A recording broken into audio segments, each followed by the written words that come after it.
So today on my Soapbox, I want to tell you about a show I did recently. I got to be on the call for Superpowers of Wrestling's silver anniversary of the Backseat Boys. And on this card, I got to call what was one of the best matches I've ever gotten to be a part of. And that is the first time encounter between Simon Gotch and Drew Gulak. They put on a mat clinic. It was fully on the ground. It was like watching a BJ Penn fight. Just submission hold after submission hold after submission hold.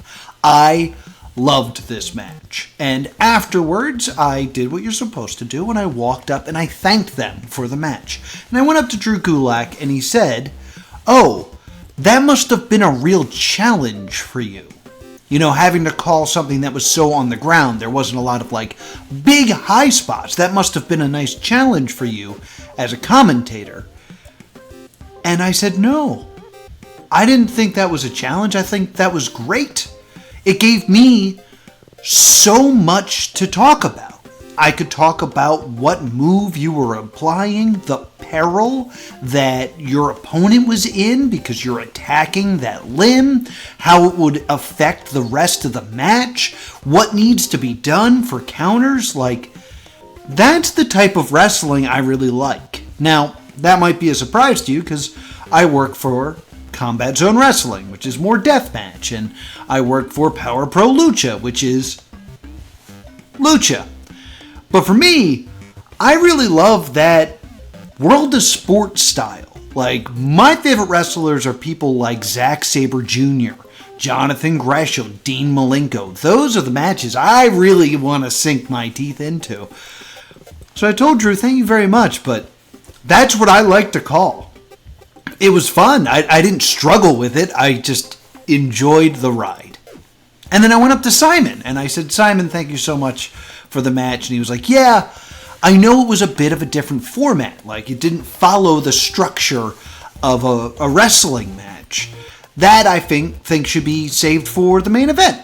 The main event should have that usual structure, to help cheer on the babyface. We'll save that for the main event. The mid-card doesn't need to follow that structure." And that really stuck with me. That he thinks what he put on didn't follow the structure of a wrestling match. And he's right. It didn't follow the structure of a pro wrestling match. Because this one had so much wrestling in it. And I couldn't get that idea out of my head. So today I want to ask the question and answer the question. What happened to all the wrestling in wrestling? Chapter 1, The Rise of MMA. Now, it should come as no surprise to you, and I hope I'm not shattering anyone's ideas of the world when I say this, but wrestling is a predetermined sport. It is a performance rather than a competition. It is a fixed version of what exactly? Now, the most obvious answer to that would be wrestling. But what are really the similarities between amateur wrestling and pro wrestling? Don't say Hulk Hogan. I think the fact that he's doing an amateur wrestling company is the stupidest thing in the world. There's not a lot of similarities between Greco-Roman wrestling, Olympic wrestling, and what professional wrestling is today.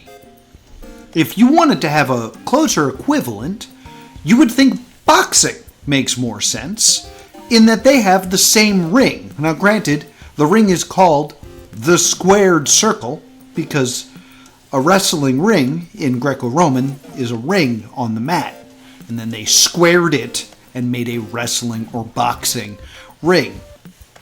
And that's true. But I want you to think back to the 80s. Those were the two combat sports. You had your Greco-Roman wrestling and you had boxing. And then professional wrestling was an entertainment version that kind of combined both.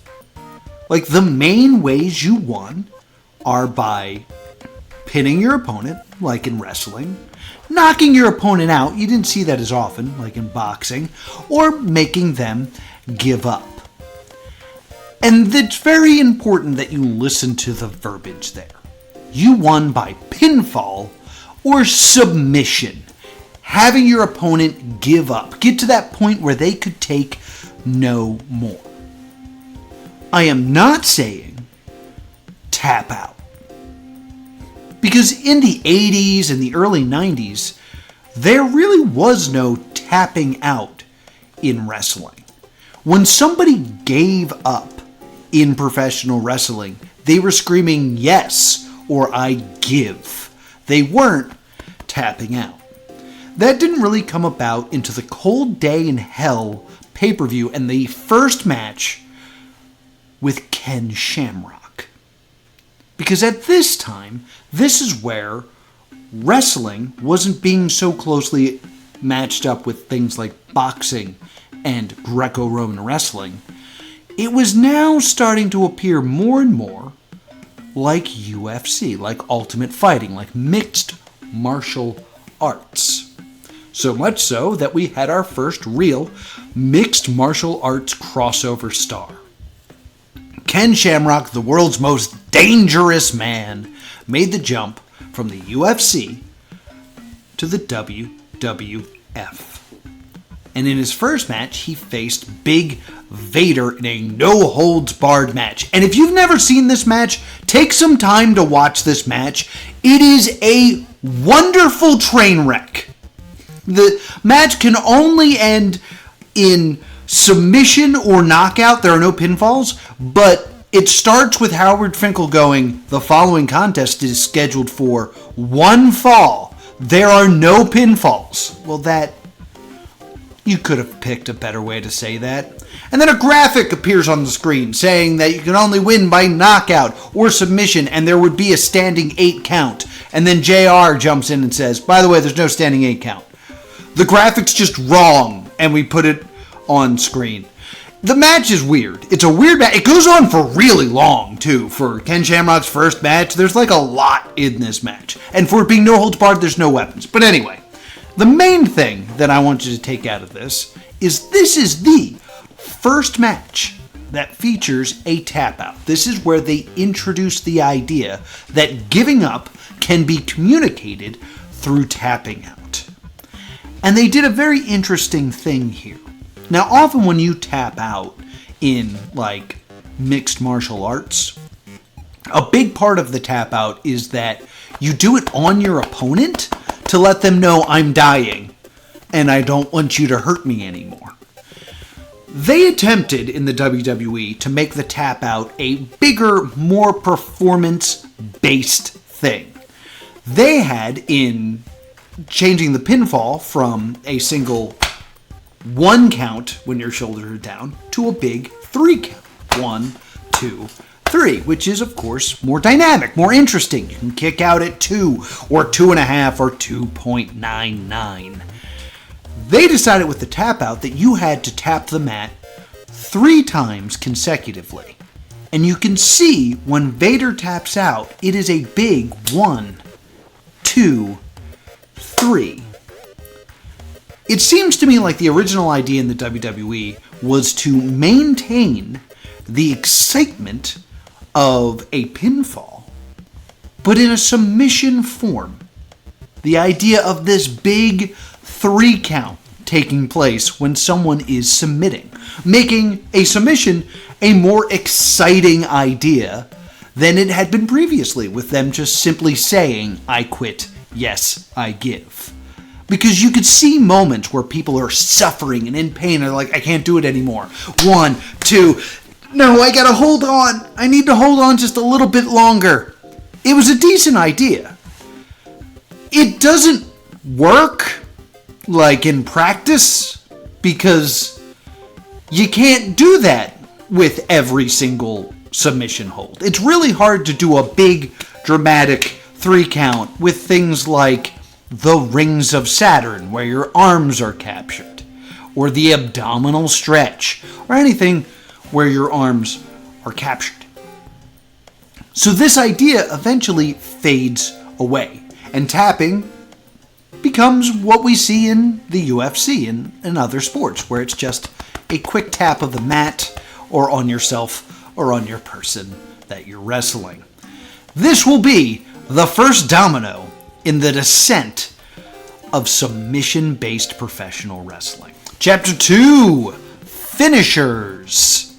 So we have basically come to the conclusion that there are two ways to win a wrestling match, right? You got your pinfall and you have your tap out. That's the way it works today. So what are these moves that make you tap out? What are these big bad finishing maneuvers that are so painful that people give up? So I looked at the AEW roster and the WWE roster and tried to pick out those who had submission finishers. First, not as many as you'd think, because the value of wrestling in a wrestling match has been replaced with things like strikes, high flying, and high impact moves. And those who do have submission finishers tend to fall into one or two categories. The first category is it really your finisher? Because there are wrestlers that have submission finishers, like Becky Lynch. Becky Lynch has the disarm her. But is it really her finisher? Or is her finisher the manhandle slam? MJF has the Salt of the Earth, a renamed version of the Fujiwara armbar. But is it his finisher? Is it really? Or is it the Heat Seeker? And there are many wrestlers that just kind of fall into this category. Moxley has the bully choke, but his finisher is really the Death Rider or the Paradigm Shift. You got Claudio using the sharpshooter, but it's really the neutralizer. That's really his finishing maneuver.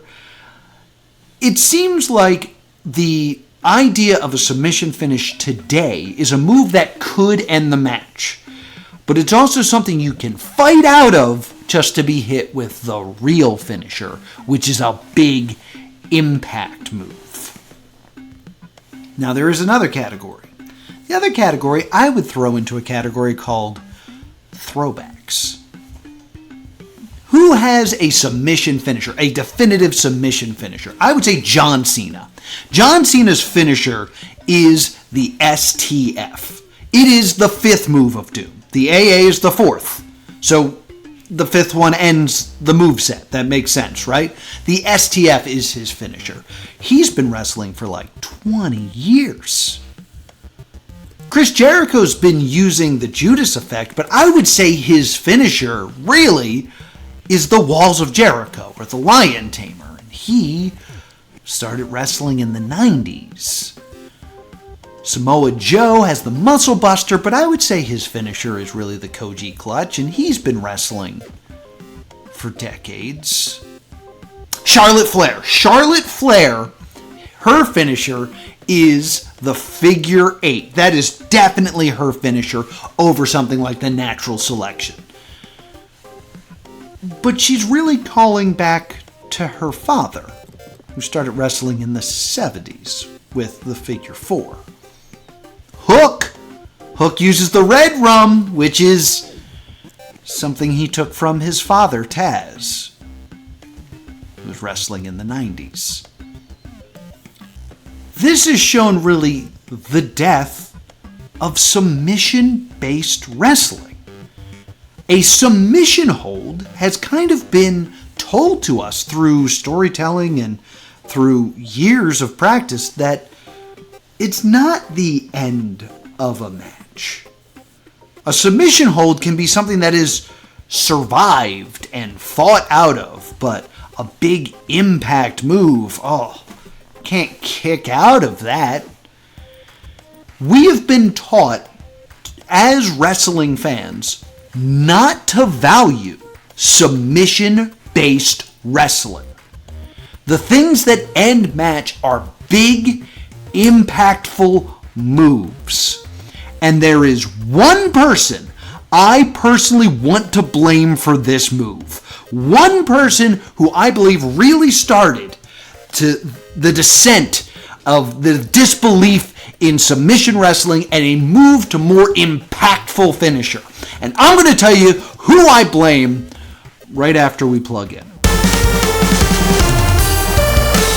This very Saturday at the ACX1 Studios in Atlantic City, New Jersey, Combat Zone Wrestling presents Ante Up. You're not going to want to miss this one because it's finally happening. He wished for it. He begged for it. He demanded it. And now, Jimmy Controversy, this is your funeral. As Jimmy finally gets the match he requested, he finally goes one-on-one with Slack. Plus, in trios actions, it's one of the most popular trios in CZW. It is the reformation of Party in the U.S. Quay. Matt Quay, once again, tags with CZW World Tag Team Champions post-game to battle Miles Hawkins, Chris White, and E.N. Bush. Things have not been settled between Bush and Quay, so it's all going to explode at Ante Up. Also just announced, in honor of Sabu, we are going to have a no-rope barbed wire match as Tarzan Duran will battle the winner of Cage of Death, Judge Joe Dredd. You are not gonna want to miss this. I think I said that already. So please get your tickets now at czwrestling.com. Plus, the very next day, Power Pro Lucha presents A Link to the Past. That is Sunday, May 25th at the Arlen Specter U.S. Squash Center at 25 North 33rd Street in Philadelphia, Pennsylvania. The doors open at 3:30. The bell rings at 4 o'clock, giving you plenty of time to get home for Double or Nothing. You're going to want to see this one as we have four-corner tag team action as the Colony, that's Ultimo X Ant and Electro Ant, battle Crummels and Defarge, battle the Cyberhawks, that is Razorhawk and Dangerhawk, who battle Fist, that is Travis Huckabee, and a mystery partner? Who will be at Link to the Past? Find out by joining us at the Squash Center in Philadelphia or by watching live on IWTV. You can get your tickets now at powerprolucha.com. June 27th through the 29th, I am happy to announce that my friends from Cosplay Pro Wrestling will be returning to Too Many Games. Yes, so be sure to join us at the Greater Philadelphia Expo Center in Oaks, PA for Too Many Games. Unfortunately, I'm not able to make it to Too Many Games this year, as much as I love that convention. I won't be there, but do not take that as a reason not to go see my friends at Cosplay Pro Wrestling. On Saturday, their show is going to be at 2 p.m. On Sunday, it will be at 1 p.m., and it is, of course, free with your admission to the convention. It was previously announced that they were going to be outside. They have since been moved inside. We always put on a great show, so be sure to join Cosplay Pro Wrestling at Too Many Games. Chapter 3. Tom Brandy. That's not the name you thought I was going to say. But yeah, I'm going to blame Tom Brandy for the downfall of submission-based wrestling. Why? Well, first off, I really like Tom Brandy. I think Tom Brandy's great. Tom Brandy, if you don't know, was wrestling in the WWF as the character Salvatore Sincere. And he loves each and every one of you. He was just a big buff guy that wore all pink and talked about his love for everybody, and then he would very insincerely beat the crap out of his opponent. And despite the fact that this guy was a heel, young Scott Holiday was a huge fan of him. And I really can't tell you why. I really liked watching Sal Sincere and was very upset when his undefeated streak was shattered for no reason on an episode of Monday Night Raw when he lost to The Undertaker. And one of the reasons I liked Sal Sincere is I liked his finishing maneuver. I thought it was cool. It was the sincerely yours. That's how he talked. I'm not just doing that randomly. Where he placed you in a full Nelson and then would pick you up and slam you down with like a half Nelson slam. I really like that move. You might know that move better as the Uncle Slam, because Tom Brady would then move on to being the Patriot and have a feud with Bret Hart. But this is really the problem. That maneuver is really something that has devalued submission wrestling, because to perform that maneuver, you first have to get your opponent in a full Nelson. A maneuver that is a decent submission hold.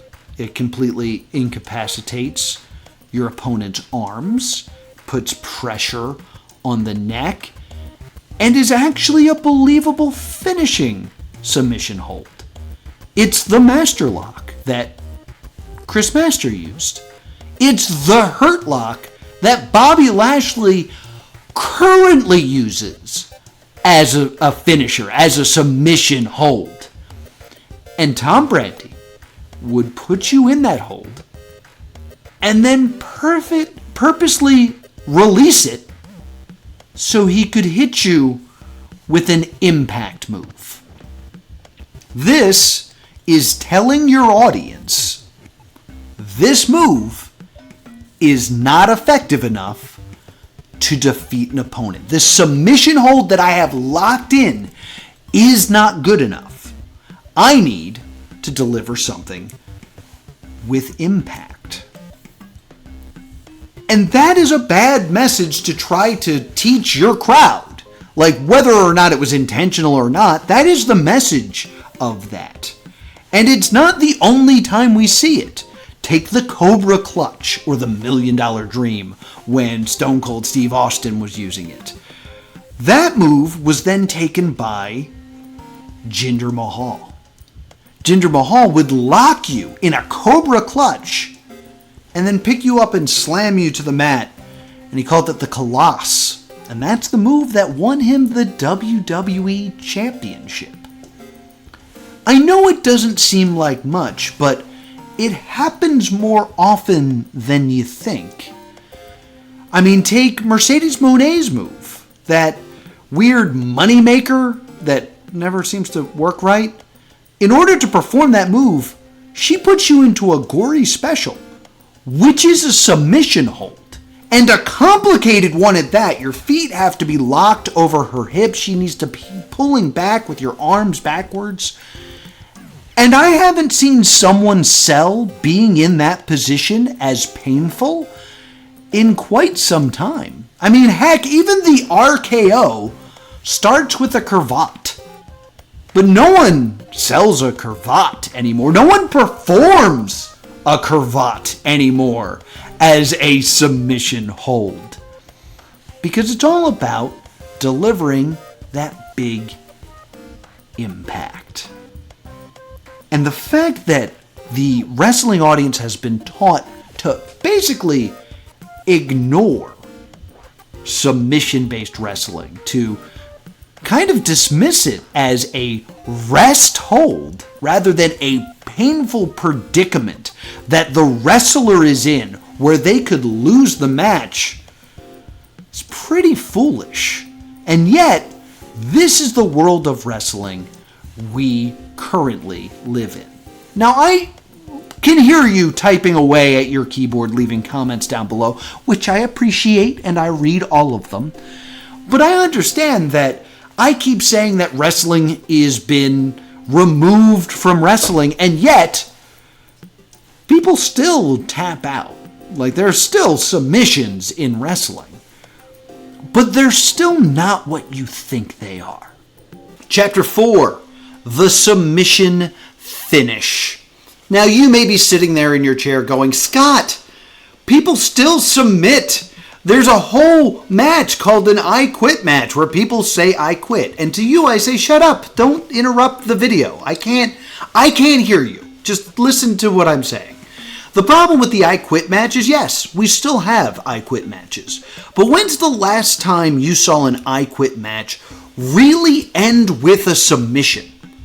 Like, often the I Quit match ends with something horrible about to happen. Someone about to get whacked with something or thrown off a high thing, and they are forced to say I quit to prevent horrible thing from happening that will end up happening anyway. I'm talking about a true submission. You are placed into a hold that you cannot escape from, and the only thing to do is give up. Yes, it happens. But what does that actually mean? See, in the beginning, I've mentioned this before, they used to scream, I quit. What they were saying is, I'm in too much pain to continue, so I surrender. That doesn't really happen anymore. It is now the tap out, and we have seen a big tap out very recently.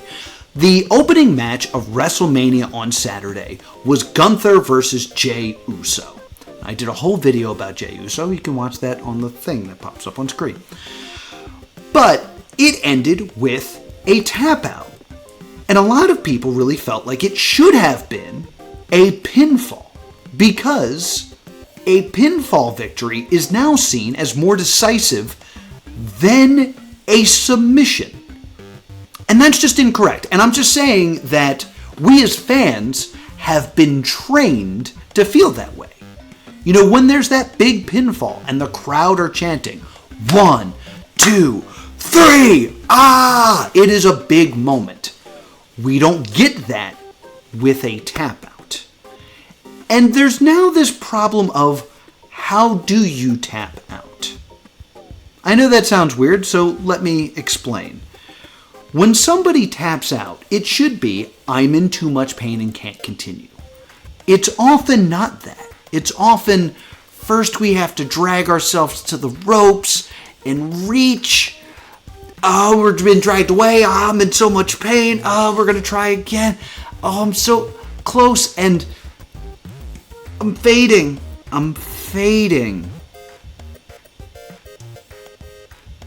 It's just a little tap into the mat because they're starting to fade away. It's rarely, no! Help me, referee! It's usually, I have faded away. And I think they do that to protect a babyface, because a babyface, the one thing they shouldn't do is back down. Like, that's the one thing that a babyface is always known to do, is they are going to give it their absolute best. They will never say die. They will keep fighting. And to tap out is to say, I'm done doing that. So, understandably, the idea is, well, we want them to fade away. This way you can see that they are suffering. But it creates less of a climax, the difference between and ah! On top of that, there's this weird thing that people now pass out from the pain. I really hate this as a finisher. I'm not talking about a sleeper. I'm talking about a submission hold that is so painful that they black out. This kind of got made famous. Like, one of the biggest examples of this is one of the greatest matches of all time. And that is the Blood from a Stone match. Stone Cold Steve Austin versus Bret the Hitman Hart, one of the best submission wrestlers in the world, at WrestleMania, where Bret Hart locked in that sharpshooter, and Stone Cold screamed and screamed and suffered until he couldn't take it anymore and he passed out. From a sharpshooter, something that hurts your lower back. That doesn't seem to make a lot of sense. But he was also bleeding. Like, he was passing out because the sharpshooter was cranking on Stone Cold and causing more fluid to drain out of Stone Cold that he just couldn't take it anymore. And yes, you can pass out from pain. It is possible to pass out from an ankle lock if it is devastating enough. But if it's so devastating that you pass out, you've basically gone into shock. Your body has rejected reality so much that it's shutting off to protect you. Your leg is broken then. There's no way that you're in a hold that's like, man, this really hurts. It's not doing permanent damage, but it hurts a lot. No, if you're passing out from pain, it is your body shutting off to protect you. And to sell that, you can't be showing up on Raw the next night. And yes, you can also pass out from a chokehold or something like that. That's an acceptable way to do a pass out. But for some reason, we can't decide how that works. All right, so someone is in a sleeper hold. I've put myself in a sleeper, and oh no. Guys, I'm starting to go out. I'm fighting it. The referee comes, lifts my arm up. Oh, it fell. It's got to do that 2 more times. Oh, I'm so unconscious. Going up for a 3rd time. Ooh, this is the worst spot in wrestling right now. Because if someone's unresponsive twice, you shouldn't have to do it a 3rd time. And I can't really remember a time in recent wrestling history where they put their arm up for the 3rd time and it dropped and ended the match. There's this weird dynamic in wrestling right now where if you are going to sell that you are passing out, but are going to fight back, you do the 3-arm drop thing. If you're going to lose the match from a choke, the ref goes, he's out. And that's the end of the match. The fact that he raises a competitor's arm up like this is spoiling the next minute of the match because you know it's going to drop twice and then they're going to rally back. We've just devalued the spot entirely because it never works. And it shouldn't work. It is a time in wrestling where we know ultimate fighting and MMA. And if someone was choked out, could you imagine if in an MMA fight someone was in a guillotine or a triangle choke and the ref was like, 1, keep that on tight. We got to try 2 more times. 2, no. There is an impasse in professional wrestling where we need to decide which one we're going with. Are we going to be MMA and call the match immediately when they stop being responsive? Or are we going to be this entertainment version of MMA where we do the hand droppy thing? And if we're going to do that, we need to eventually add some credibility to it where it drops 3 times. But is that even a thing we want to do? What does a submission finish really mean? Like I've already established that a babyface fades rather than tapping because it protects them. It shows that they've given absolutely every ounce of energy and they just can't. They want to keep going, but they physically can't. But the crowd likes to chant, "You tapped out" at people. They cheered it at Gunter because he tapped out. A babyface losing via submission hurts the credibility of the babyface because they gave up the thing that babyfaces aren't supposed to do. So I guess we have to make finishers that are submission based a babyface thing. This way, the cowardly heel can be the one who taps out. But could you imagine, put the picture up, a babyface who lives his life saying, never give up, using a submission as a finisher? You see the irony here? A submission finish doesn't really work for a babyface because, 1, a babyface wants to win the match. They don't actually want to injure their opponent. And 2, a babyface needs a big, flashy finisher, and that's not what submissions are. So everything that we've done to the sport of professional wrestling has systematically devalued and removed the wrestling part of it. Chapter 5. How do we fix this? So as someone that really likes the grappling on the mat style of professional wrestling, I've made a pretty good case for why it doesn't work anymore. This has been the natural evolution of the sport, And now a submission finish is just not as flashy, is damaging to the babyface, and doesn't have the impact that it used to because of stale, reused tropes. So how do we fix this? Well, once again, it's all about value.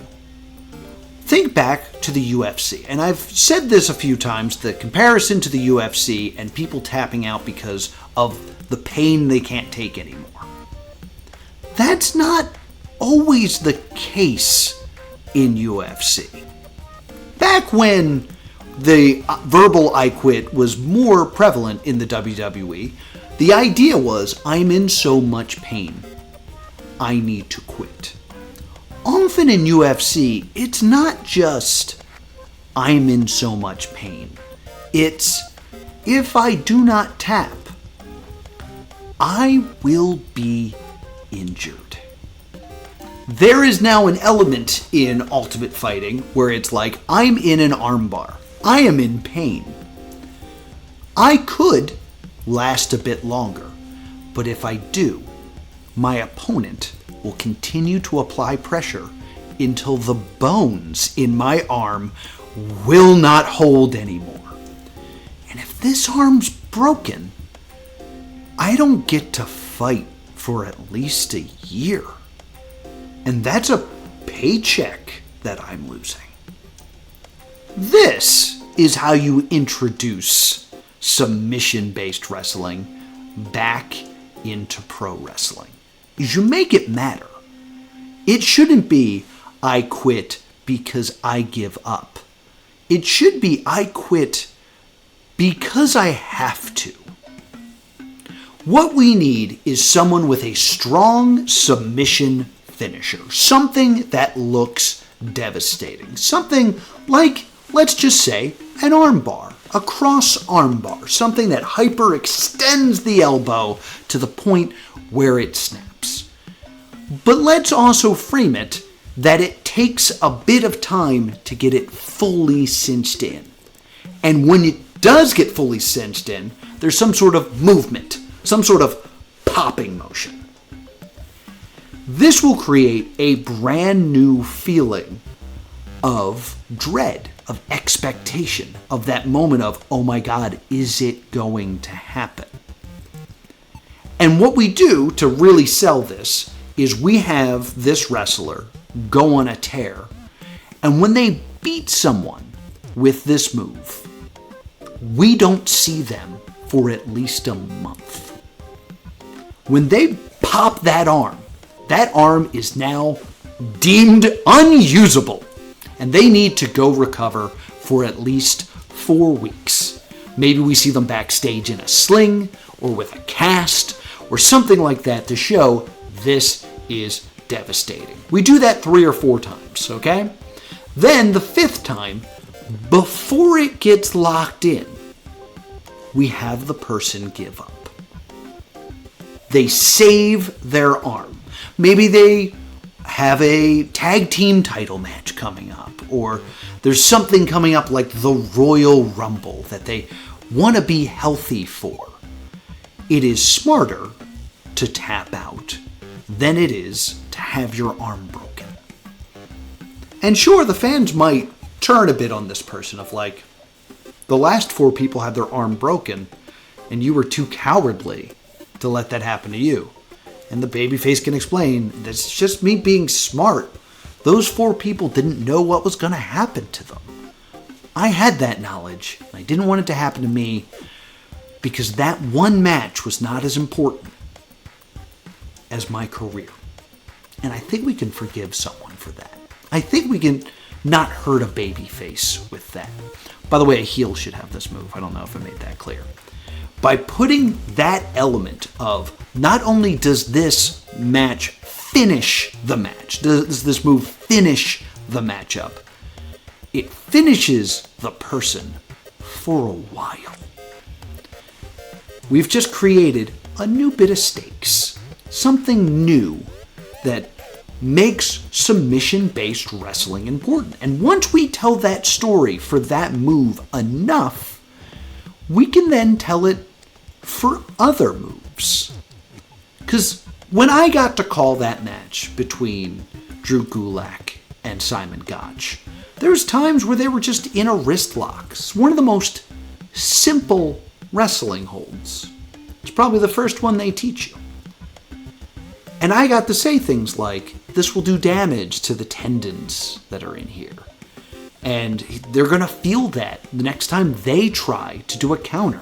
They're taking away their ability to wrestle back by doing damage to that wrist. It might not end the match, but it's going to change the dynamics of it. These are all great story beats that we've written out of wrestling because we've gotten rid of wrestling. But it's not too late.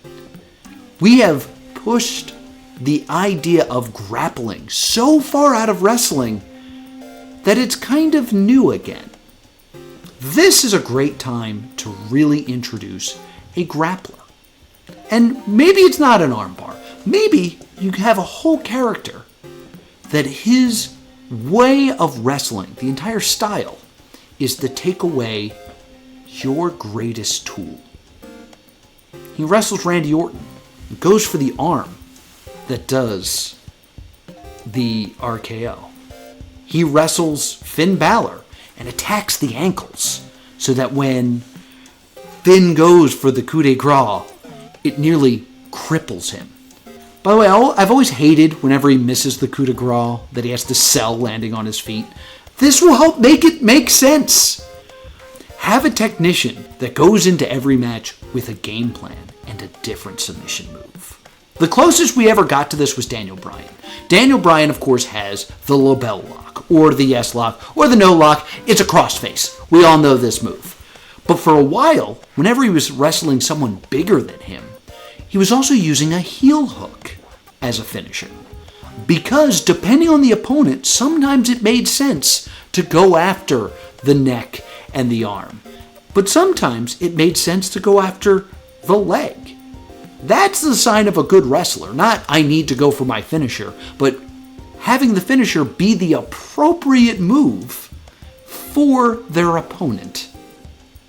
I love professional wrestling, and I want to see more wrestling in it. And right now, it is so removed, it's time to bring it back. So there's my thoughts on what happened to wrestling in wrestling. Hopefully you enjoyed this video. If you found this video, I'm proud of you, because the idea of wrestling in wrestling being a good searchable term is probably going to hurt this video a lot. So if you like this video, please subscribe and share it around on the internet, because it's going to be hard for people to find this one. And if you subscribe, you'll get a notification when I upload one of these videos. And I've made a couple of them. A couple of them are showing up on screen right now. You should check them out. I talk about wrestling quite a bit. Thank you so much for watching, and I hope you have a great day.